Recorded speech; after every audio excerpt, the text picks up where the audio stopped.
I'm a single guy in my mid-30s, living just outside of Tacoma, Washington. This happened back in 2019 during a really low point in my life. I had just ended a 6-year relationship with someone I was certain I'd marry. We'd even talked about names for our future kids. So when it all fell apart, I shut down emotionally. The breakup hit me harder than anything ever had. I didn't want to see people. I didn't want to go anywhere. I stopped taking care of myself entirely. I'd get up, drag myself to my desk job, speak to no one, then go home and climb straight into bed. Weekends were worse. I barely ate, barely showered, and spent every waking moment staring at a screen, watching movies I couldn't even remember 5 minutes after they ended. Anyway, it was a Saturday night, and I was doing what I did most weekends back then. Just slouched on the couch in my room with a blanket and a blank stare. For context, my bedroom is pretty big. I've got a small sectional, a mounted TV, even a mini fridge. I almost never left that space. I remember glancing at my phone. It was around 9:10 p.m. My dad had texted me 3 times that day already, asking if I was okay. I didn't even open the messages. I just stared at the screen for a few seconds, sighed, and set it back down. I wasn't in the mood to explain myself for the 100th time. I ended up throwing on some low-budget horror flick I'd never heard of before. The kind with a pixelated thumbnail and a title that sounded AI-generated. I figured I'd half-watch it until I passed out. But man, the sound quality on that thing was atrocious. The voices were so quiet, I had to crank the volume just to hear them. Then all of a sudden, some loud crash or jump scare would blast through like it was trying to break my speakers. Despite how bad it was, I kept watching. I think part of me was curious just how terrible it could get. But then I noticed this weird noise in the background, something sharp and metallic, like a pipe or pole clanging against concrete. It didn't match anything happening in the movie, and it wasn't placed during the scares either. It just showed up randomly, same exact tone and timing, every minute or so. That's when I started wondering if maybe it wasn't coming from the movie at all. Eventually, I got up to pee and paused the film, and right when I sat back down, hovering over the remote, I heard it again, that same metallic clang. But the movie was paused. I sat completely still, not blinking, not breathing. The house was dead silent. Then, about a minute later, another clang. No question about it. It was coming from somewhere in the house. I freaked out, grabbed a box cutter off my desk and started checking each room upstairs. Closet, bathroom, hallway, all clear. Nothing looked touched or out of place. But as I climbed the stairs again, just before stepping into my room, I heard it one more time, fainter this time. I froze. That's when it hit me. I'd left 2 windows cracked open. It had been unusually warm for early spring, so I'd gotten into the habit of opening them at night. What if the noise wasn't coming from inside, but just outside? The thought made my stomach turn. I tiptoed to the nearest window and peeked out through the curtain. At first, I didn't see anything, just my backyard, dimly lit by a single street lamp across the fence. But then I saw it. One of the plastic patio chairs had been moved to the middle of the yard, and standing right next to it was a kid, small, maybe 8 or 9 years old. He was holding something long and white, looked like a piece of PVC pipe, and he was just staring at my house. I didn't even have time to process what I was looking at before he slammed the pipe down onto the chair. It made me jump back from the window. My heart was thudding in my ears. I couldn't wrap my head around it.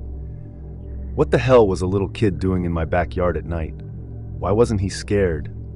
Why hadn't he knocked on the front door?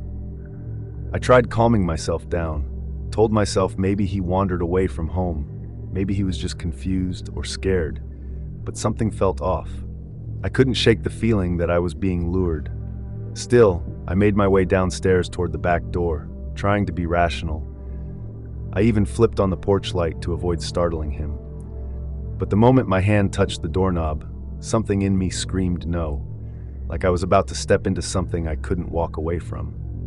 So I backed off, quietly crept to a side window with a clear view of the porch, kept the lights off and peeked through the blinds. That's when I saw them, 2 grown men, both dressed in black, crouched down low on either side of the door.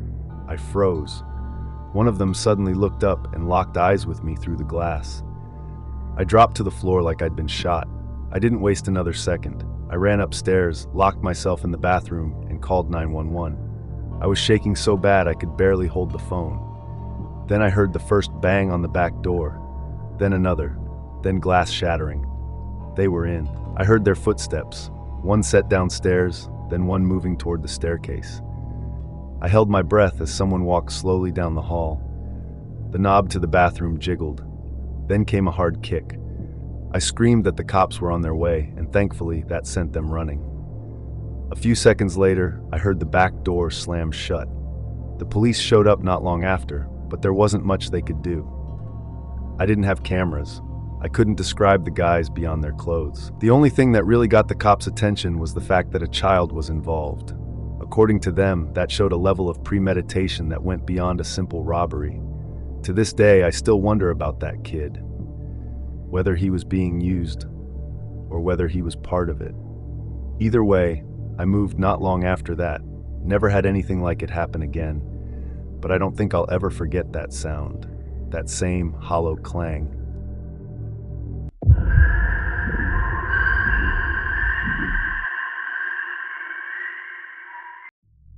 I was home alone one night for a reason I can't really remember. I just know my whole family was gone. I was maybe 15 or 16. At the time, I was a hardcore gamer, obsessed with StarCraft. I'd easily spend entire weekend nights locked into that game. This was right before the COVID lockdown started. I was in my bedroom on the first floor playing StarCraft when the doorbell rang twice. I ran to the front door fast, not wanting to miss too much of the game. I called out, asking who it was, just like I always did when I was home alone. A soft, weak voice responded, but I couldn't make out what it said. It sounded like a woman. I opened the main door, but kept the storm door closed. There was an older woman standing there, smiling big, hands behind her back. I asked if I could help her. She said she needed to use a phone and asked to come inside. Even when I was a little kid, my parents drilled it into me. Never let a stranger in the house, no matter what. That included women. But I felt weird, kind of guilty turning her away. I told her the library was just a few blocks down and probably had a phone. I knew full well it was closed at that hour, but I was trying to send her somewhere, anywhere but inside. Her smile didn't fade, but her voice changed. She said it was rude to turn away an old lady asking for help. I told her I wasn't allowed to let strangers in, it was a house rule, and slowly started closing the door while apologizing. She just stood there, still smiling, still not moving. That smile started to feel wrong. I went back to my room, but before I could even sit down again, the doorbell rang a second time. There was no way I was opening that door again. Something about her had felt off from the second I saw her. Maybe something was wrong with her. Maybe she wasn't all there, but I couldn't take that chance. I tried to focus back on my game, but then I heard this faint tapping, a clinking, metallic sound coming from the window right in front of my desk. I had the blinds pulled down, so I couldn't see anything. But my stomach dropped. I already knew. My room was the only one in the house with a light on. The thought of that same woman now at my window made my skin crawl. I muted the game. I didn't care about winning anymore. The clinking continued. I bailed from my room and went to sit in the dark living room trying to calm down. Then the doorbell rang again. It was like this woman wasn't giving up. I started convincing myself she wasn't a threat, just a confused old woman who didn't know where she was. But when the doorbell rang a second, then a third time, I decided I had to do something. I went to open the door again, just to talk, but now there was a man standing there. He looked about 10 years younger than her. He said he was looking for his mom. Asked if I'd seen her. I said yeah, she came by earlier. He nodded, apologized, and said she had dementia and had wandered off. Suddenly I felt bad, but then he asked if he could come inside for a minute, and again I got that uncomfortable feeling. Why did he need to come in? I gave him the same line I gave the woman. I told him we could just talk through the door. I mentioned I thought she might have gone into my backyard because I heard a noise at my window. He said thanks and walked off in that direction. Except when I went to the back of the house and peeked out, there was no one there. No man, no woman, nobody. Everything about this felt wrong. I went to bed early that night, just letting the TV play in the background. Sometime after I fell asleep, I woke up to the sound of that same metal tapping on my window. I sat up, frozen, but eventually I forced myself to lift the blinds just a little. It was her. That same woman, same creepy smile, tapping a kitchen knife against the glass. I dropped the blinds and crawled back into bed. Then the doorbell rang again, over and over, 4 times. The tapping finally stopped, but I didn't move. I stayed in bed, heart pounding, waiting for it all to be over. I didn't have a cell phone back then. I didn't even think to call the police. Eventually, it all stopped. The next morning, I told my dad. He said I did the right thing, not letting anyone in. Everyone agreed it sounded like a planned robbery attempt. The weirdest part was how it all felt so coordinated. The man showing up after the woman, both trying to get inside. Even if that woman did have dementia and the guy really was her son, why did he want to come inside? How did he even know she came to my house? Too many unanswered questions. And that's why stories like this, so many of them, can be avoided by just keeping your doors locked.